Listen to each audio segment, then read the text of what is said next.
Now, for more on that story, we welcome in studio our senior sport reporter, Simon Burke. Good afternoon, Simon. Thanks for making time to chat to us. You're very welcome. The resignation, does it come as a surprise? Well, it sounds like there was a bit of a witch hunt for old Oregan Hoskins at this latest meeting amongst all the union presidents. And he's been getting a lot of flack recently, and indeed for most of this year. But it looks like, he exited stage left before it was official that they all wanted him out. And he's trying to now rescue his image, I would say.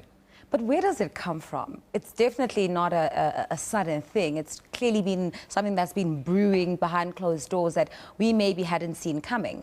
Well, I mean, you've got 14 unions in South African rugby, and there's always going to be unhappiness. And since time immemorial, there's always been infighting in South African rugby, and that's part of one of the reasons that South African rugby doesn't move ahead and stay with the times as it should do and keep up with the world trends and also deliver world champions like it should do. And so, yeah, you have these little factions, but I think it was a case of he was trying to get Yuri Roo out. Yuri Roo's the money man. The presidents listened to the money man, and 10 of the 14 sided with him. However, you've also got to bear in mind that all of the unions, there's smaller unions, there's Northern Free States, there's Border, they all get to say. It was interesting this time, though, that it seems as though, according to reports, that all of the big unions were part of the faction that wants Hoskins out. Sure. Now, it's interesting what Hoskins said. He said that his resignation is in the best interest of South African rugby. What do you make of that statement? What does that even mean? It's so vague. Well, I mean, that's a loaded statement, I think unintentional by himself. You've got to realize this is the man who headed SARU when we lost the right to bid for the 2023 World Cup. And that's millions, that's billions in revenue lost.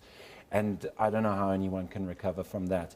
And he's very clearly said in his press statement, and he's only given press statements, he's not alluded to that fact at all. But that was the case. And also under his watch, SARU was not transforming to the speed that the sports ministry wanted them to, and they paid the price, and that was losing the right to bid for the World Cup. So, yeah, Oregon's got a lot to answer for, Now, does this signify deep-rooted issues within SARU? Are we yet to see more surprises, resignations, or more drama unfolding? Or do you think that he was the target, and now that he's out, possibly that ship will be in order? Yeah, that's kind of like how it goes in South African rugby. He was a target, 10 years in the job, and they decided to get rid of him, and he stepped aside quickly. It is a case where there are deep-rooted problems, but they're not going to be addressed anytime soon. We would have hoped that with the withdrawal of the bid for the 2023 Rugby World Cup, that there might have been a bigger shake-up. But it seems like the old guard is still going to persist, and the presidents are still going to meet in hushed tones, in smoky rooms, and it's all very much proper. That's how they do things. Until it's all blown wide open and they bring in fresh blood and there's accountability and the bottom line and that kind of thing. And all this kind of sports administration that the Nicholson report, for instance, went into when he picked apart Cricket South Africa. It's going to stay the same, and they're going to protect their turf. And that's essentially what it is. It's all about protecting their turf, making sure they get a test match in their union once a year, and checking to see that everything's ticking along nicely. But it's not going to help South African rugby because we've hemorrhaging players. They're going all over the world. They're not staying here. Super Rugby suffering. Attendance is at its lowest. It's been in a long, long time. There's just not that same interest. Even the Springboks have to resort, and I know it's a promotional campaign, but they have to resort to going to the street and handing out free tickets. Sure.